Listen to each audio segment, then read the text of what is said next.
Hello, everyone, and thank you for joining us, and welcome to Solar Power World's fifth and final Top Solar Contractors Roundtable discussion. Today, we're joined by several solar installation companies working in the U.S. utility scale market. Our Roundtable series has all been in celebration of the 10th anniversary of the Top Solar Contractors list. The 2021 application closed last month, and the full list will be released in July, so keep an eye out for that. Everyone at Solar Power World works year-round to make it a resource for U.S. solar contractors. And in the Top Contractors list decade of existence, we've made a lot of connections with installers, especially without in-person industry events in the last year or so. Our panel members today are some of the minds behind the companies putting up many, many megawatts of solar in the United States. So let's get things rolling on this month's roundtable. This presentation is a companion to the Contractors Corner podcast, where you can hear new installer interviews every month. If you have any questions for our speakers, you can ask those through the Q&A widget on your screen, and we may address those after the presentation. Okay, and the topic of today's discussion is utility scale market, a space where projects have reached a range of hundreds of megawatts and span just as many acres. It's the testbed for new solar technologies where hardware like large format modules and trackers first saw and still see the most use. And with that scale comes a greater focus on operations and maintenance with land and vegetation management considerations. From RP Construction Services, a contractor with over 2 gigawatts of installations under its belt specializing in tracking solar projects, we have founder and president Eb Russell. We're also joined by Melody Callender, Manager of Preliminary Design and Developmental Engineering at Inovateus Solar, a developer based in the emerging Midwest market that's responsible for 500 megawatts of solar construction. Then we have Brenda Byers, Pre-Construction Director of the Renewable Energy Group at McCarthy Building Companies, an EPC contractor that has built over 4.9 gigawatts of clean energy production and over 340 megawatts of energy storage. And finally, today's presentation is sponsored by autonomous vegetation maintenance provider, Renew Robotics, and we have company CEO Tim Mattis on the line with us as well. So thank you all for being here. To kick off the discussion, let's talk about the newer technologies your companies are deploying at a utility scale. Trackers are a familiar sight in the utility solar segment, but Eb, what is the latest with RPCS and array trackers? Thanks, Billy. And by the way, thanks, Kelly, Hallie, for putting this on. We are seeing, you mentioned larger form factor modules. Modules are getting bigger, longer, heavier, less and less material. So larger windspans, more dead load. The forces are getting greater. And I think coupled with the less material in the module frames, the tracker needs to support more strength and material to support. So I think that's probably been the biggest engineering design change we've seen over the last 12 months. Currently, as everybody I think is probably aware in solar, global demand and prices for aluminum and steel are way up. There's also a lot of congestion at the ports, and there's a national shortage of trucks domestically. So just freight, logistics, lead times, and as we all know in solar, the end date never moves. So construction timelines are compressed with longer delivery schedules. It's taking more planning, more forecasting. We're trying to make some forecasted purchases for our customers who haven't gotten all the way there yet, but make sure we're ready for them when the end of the year comes. That's mostly on the array side. On the RPCS side, the design and engineering side, we're seeing a lot more hilly and rocky terrain as utility scale solar moves north into the northern states. We're a lot of action in Michigan, Illinois, Indiana, even Maine, Massachusetts, Iowa.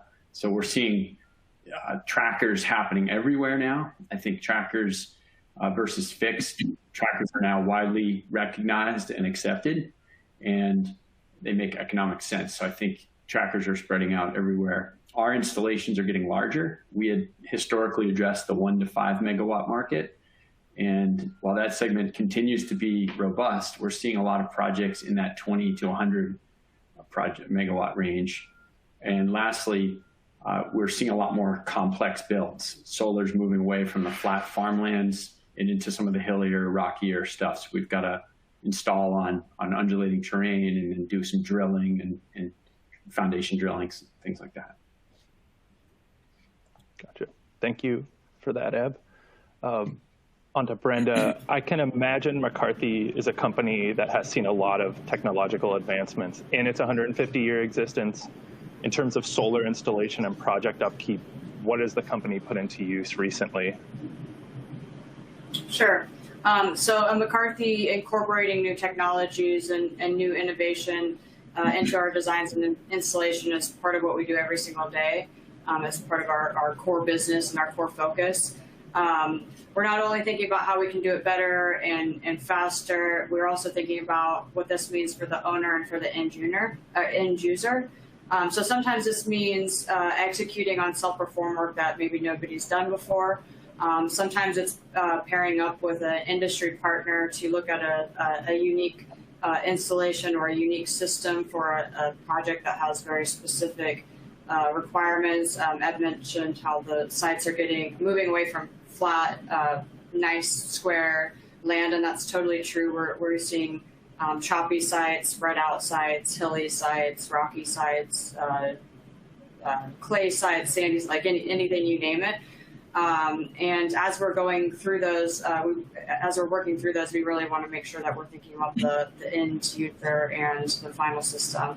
One of the things that we do to ensure that before we go and install thousands and thousands of these trackers over hundreds or sometimes thousands acres of land, we want to ensure that the system can withstand what it's designed for, withstand the elements, basically, whether it's going to be out there and that it's sufficiently designed before we go out there and install the entire system. So we collaborate with a third-party expert as well as internal experts to evaluate the systems in advance before they're deployed at large utility scales.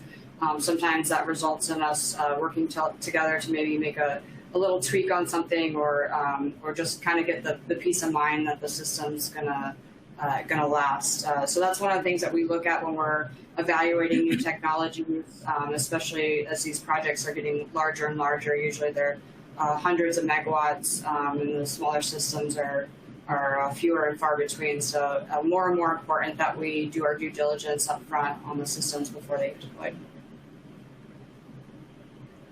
All right, thank you, Brenda. So in addition to solar installation, Innovatus also has an equipment distribution service for other solar contractors. With that experience on both sides as a distributor and an installer, Melody, what qualities do the latest things in solar tech need to have to earn the Innovatus seal of approval for use in arrays? So Innovatus looks for efficiencies, new efficiencies, bringing new efficiency to the table to up the game.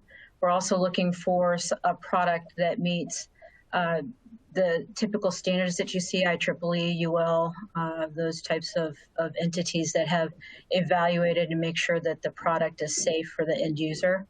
Especially since if we're using this through a distribution partner, we want to make sure that the products that they are using are made for the market and that they are putting forth a quality product. Then, as we all know, there's only so much you can do to standard equipment.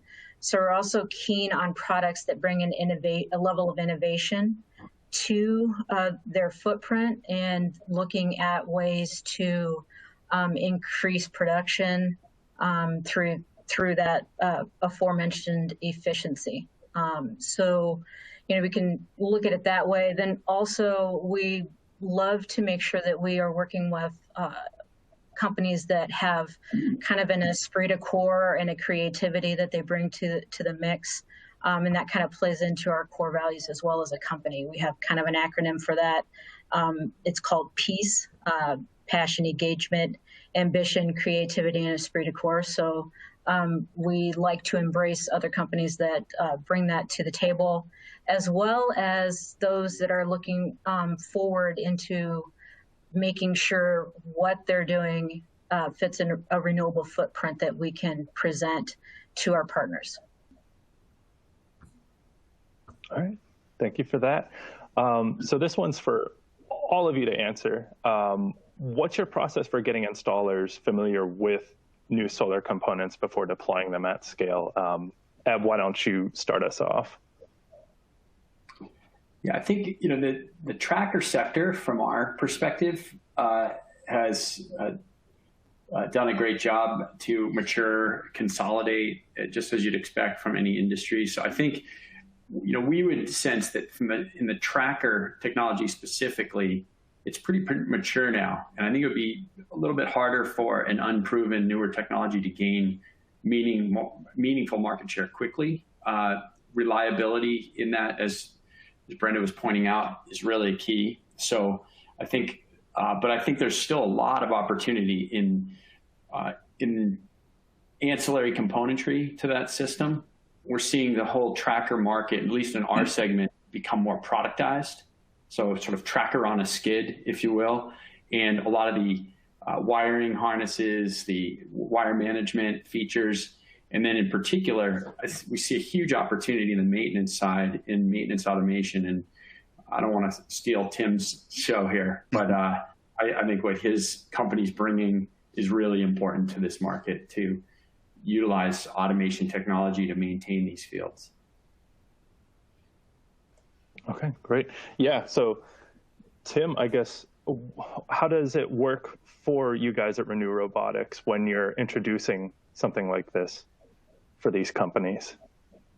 Yeah, that's a good question, and thanks for the lead in, certainly, Evan. We have to prove ourselves out, and we're doing so, and that's about tested time in the field. Certainly part of being a reliable product, getting new technologies out there, and what we're doing is very new to this market. Autonomous electric tractors that can provide maintenance for solar facilities, which we're talking about some very large facilities now, 1,000 acres, 2,000 acres, even up to 5,000 acres.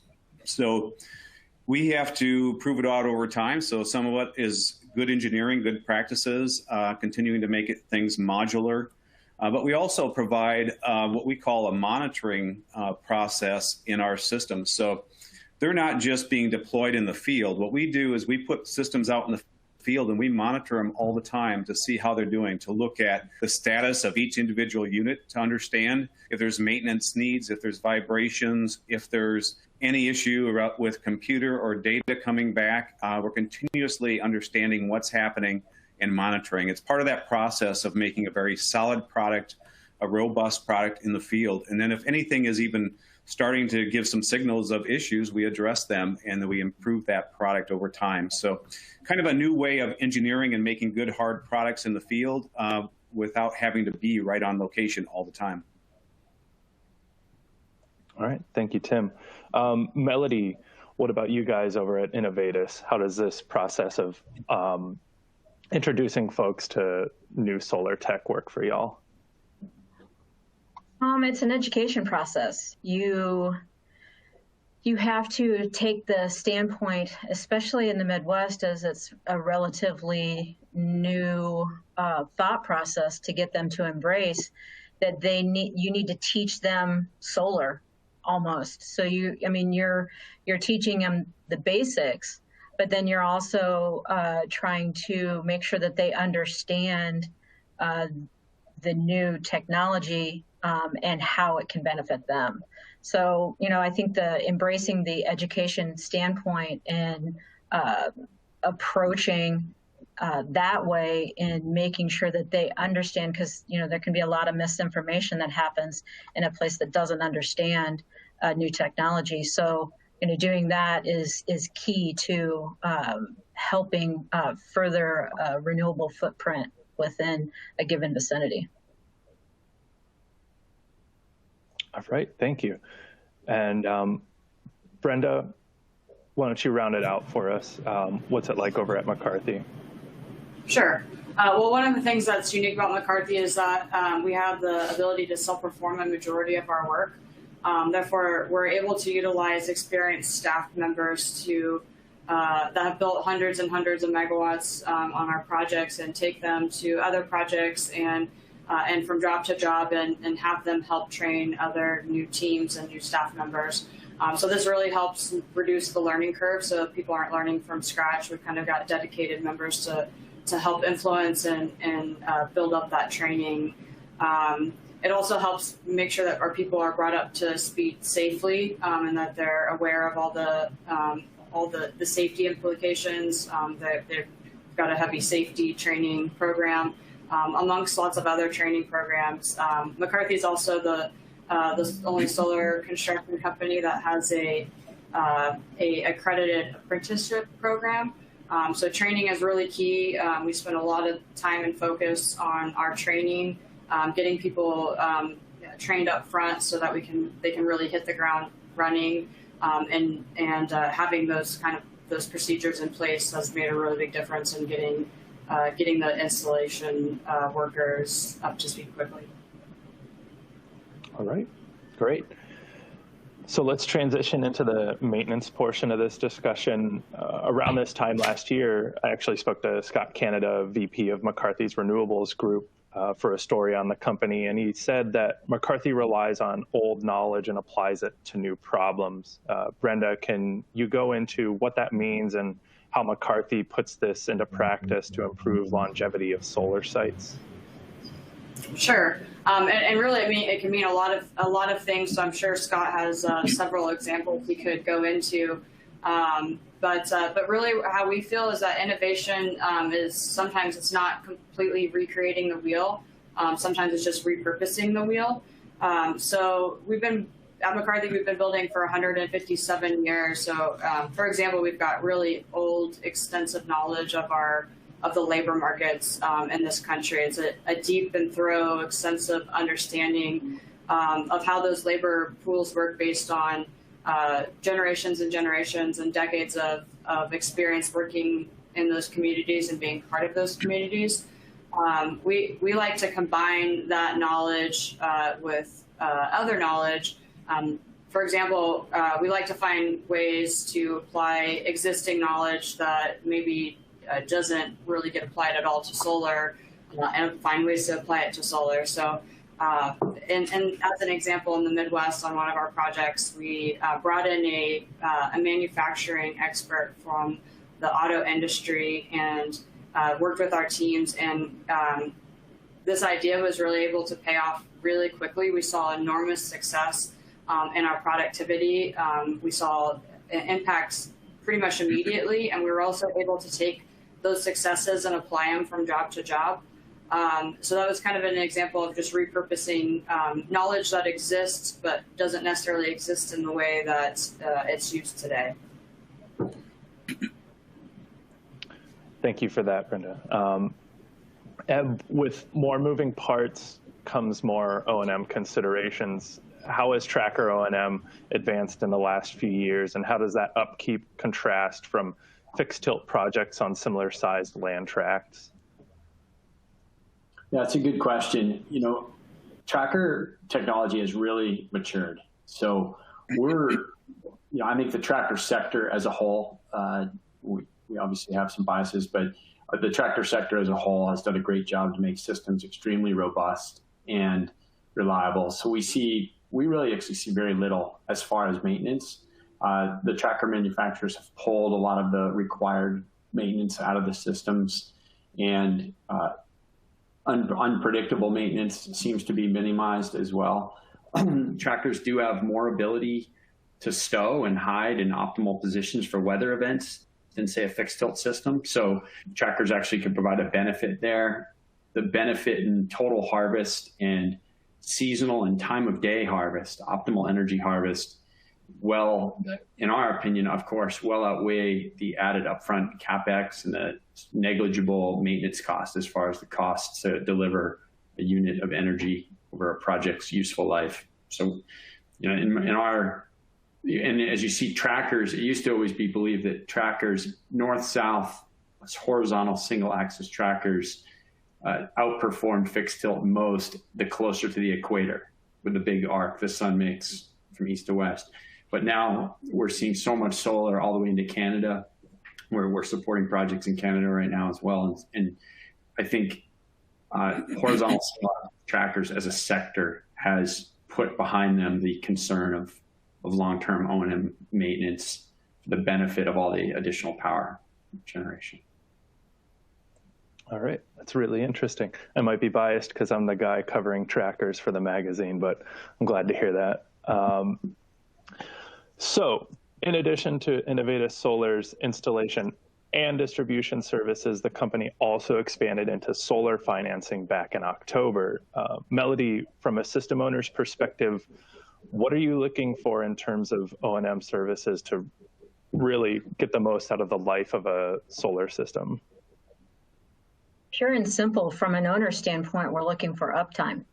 That's the most important thing. It's going to protect the investment that we've made in solar. So the guiding force for looking at O&M from that aspect is to make sure that we prevent anything from happening.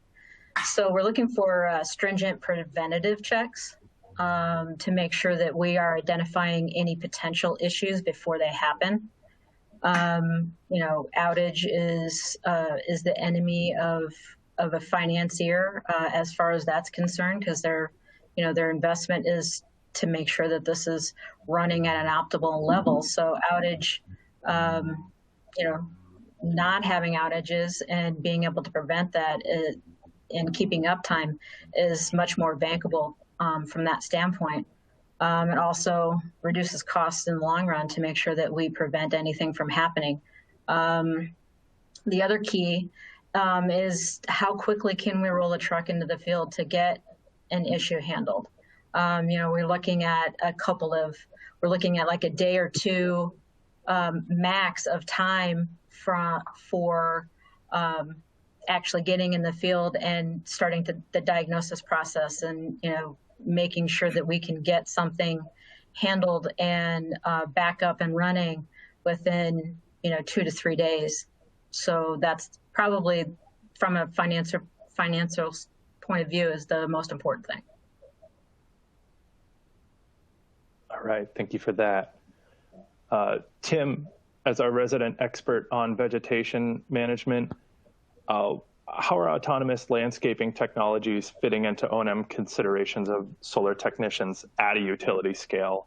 And where do you see a service like Renew Robotics heading as solar projects grow in size and scope? Sure.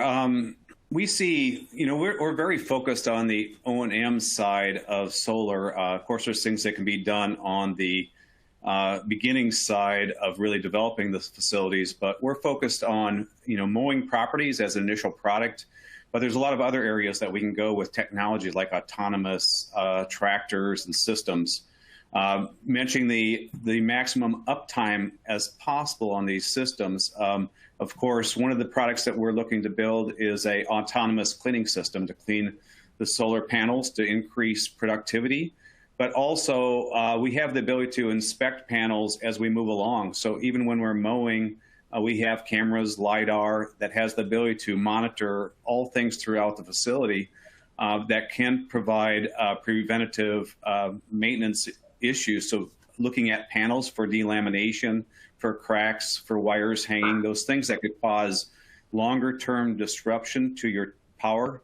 If we can find those earlier on and really stop that, or say change panels out when we know they're probably going to fail within 6 months, we can keep maximum uptime on those facilities and make sure that we maximize the profits of those facilities. Of course, even just mowing grass and keeping the areas clean can be expensive for some of the facilities. And we've got the one east where grass grows fast. And that is a continuous maintenance issue that they have to work on. This was one of those years as well with COVID coming in. We're getting calls continuously because it was just difficult to find people to work in the field, to get crews out to those sites. And the cost, is considerable when you're traveling far to go to these large sites. A lot of them are not necessarily right by big cities. They're far away in really local regions. In Texas, we know of 20 to 30,000 acres that are located pretty well out in the middle of old oil lands, not close to areas where there's lots of people. So sending a truck out to fix that, people are typically going to live in the cities and those type of things. So it's all the way through from the beginning as well. We are now working on conversations with a lot of developers saying, how do we design these things into the new facilities as we put up solar and it's 1,000 acres or 2,000 acres? We really want to think about the maintenance over time and not just after the fact of once it's built. We want to make sure we include it at the beginning, and it allows an opportunity for ITC credit for some of the equipment as well. All right, thank you, Tim. So as we're all aware, 2020 wasn't an easy year for anybody, with many people, myself included, working from home and staying inside. Electricity usage was up, so I'm sure some municipal and utility customers would have appreciated some lower electricity bills. So I'll ask our three contractor guests, what was it like trying to work with municipalities in your respective territories as they were being passed down COVID regulations? Have permitting processes leveled back out to how it was pre-pandemic? Brenda, McCarthy is the only company present that has or can say that it's survived 2 pandemics. Why don't you get us started? Sure. Well, working through both pandemics, our number one priority remained to be safety of our employees and our workers. So we had to adapt really quickly to deploy company-wide safety processes and practices to help keep these projects moving forward through the pandemic while keeping everybody safe. So that was extremely important. There was tons of focus and dedication right off the bat on how that can be done. Communication was also key. So we had to learn how to communicate in new ways and make sure that our communication was stronger than ever. That played true amongst ourselves, but it also played true with our clients, with our subcontractors and suppliers and partners, as well as our municipalities and permitting agencies. So we made sure to keep that communication strong. We had to learn how to adapt to our own communication styles, as well as the communication styles that others were adapting. So some of our clients adapted different communication styles and techniques through the pandemic than some of the permitting agencies. So we learned to be really flexible, but not lose sight of communication. And keeping that focus on both safety and communication really allowed us to keep our projects moving forward. We were able to keep all of our solar projects on track without compromising our end dates, and without that strong attention to the communication across all fronts with literally everybody, permitting agencies, but everybody involved in the project. We wouldn't have been able to be so successful. So it really was that focus on the communication, being adaptive in our communication, and a continued focus on safety so we could keep the projects moving forward. All right, thank you, Brenda. What about you guys? The industry absolutely caught us off guard. March of 2020, as COVID onset, we were anticipating a very slow March through June. And I think a lot of the utility scale projects, they had to adopt some really solid COVID policy, and those asset owners pushed those projects out. I think in turn, the smaller projects got pulled in and we were out of control. We just couldn't even keep up with the amount of growth right there in that May, June, July timeframe. So it really caught us off guard. In all the years of been in solar a long time, I always felt pretty good about being able to predict the next 9 to 12 months and sort of how it's going to play out. And I've missed it. I didn't ever saw the industry go so gangbusters. And maybe it was because all these other industries, restaurants and everything else, were closing down, and solar's outdoor construction that had an easier way of toggling back in, but into favor. So that caught us off guard. We managed through it, got through it, and got all the projects done. But that was probably the biggest surprise that COVID gave us. And then just to reiterate all of Brenda's points, it was challenging. We immediately went virtual with everyone we could, put required screen time, and then with the crews, tried to spread work crews out, van pods, truck pods, distancing, all the different safety protocols you need to make sure that people on site are safe. And if there is a incident, that it's isolated to a smaller group. And we're very fortunate. Glad to hear it. All right. So Melody, what about you folks over at Innovatus? I would say that, being in solar for 5 years and then about 20 years in construction itself, it's kind of it was such an interesting time. It's not something I ever thought I would see, especially from a permitting standpoint and, working with municipalities.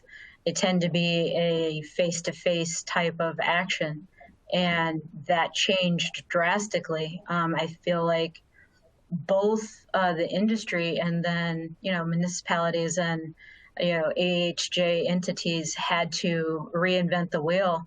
We saw things closed for a little while, but then they realized that, hey, this is going to drag on. We're going to need to start doing something about it. So I feel like the biggest thing is that, we've kind of seen a seismic shift in the thought process from AHJs and municipalities, and that they're starting to realize that you don't have to have that face-to-face interaction. You can do things digitally and virtually.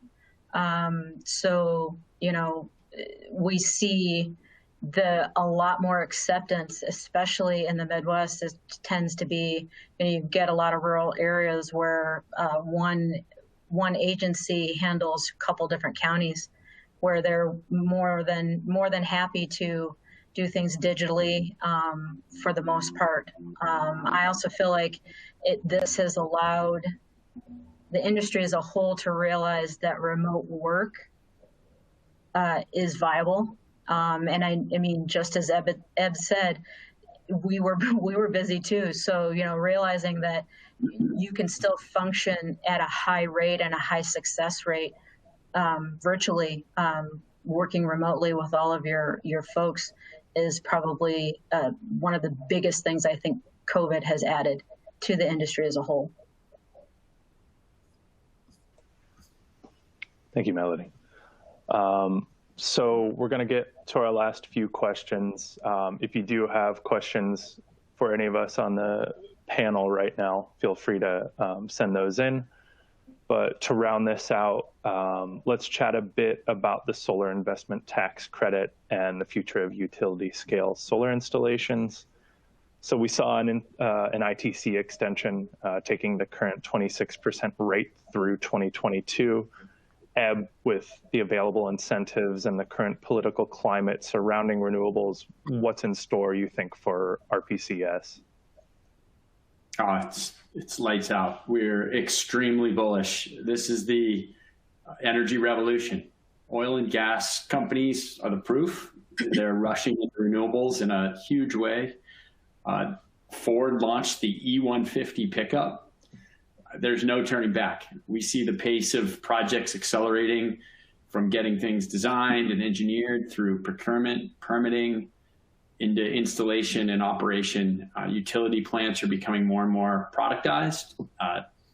Trackers on a skid, laid out, installed in trickier terrain perhaps, but nonetheless, there's less of the how-to from even 5 years ago, and more of the how-to at 50 to 100 sites simultaneously all the time. It's growth challenges, having enough field crew, machines, equipment, know-how to deliver each project successfully, not flounder, and make sure that they all get built on time. But it's really going to be a bullish. I mean, we see the energy for the world 5.0 is coming, and it's here, and we're in the middle of it. We're at the beginning of it, and yeah, hugely bullish.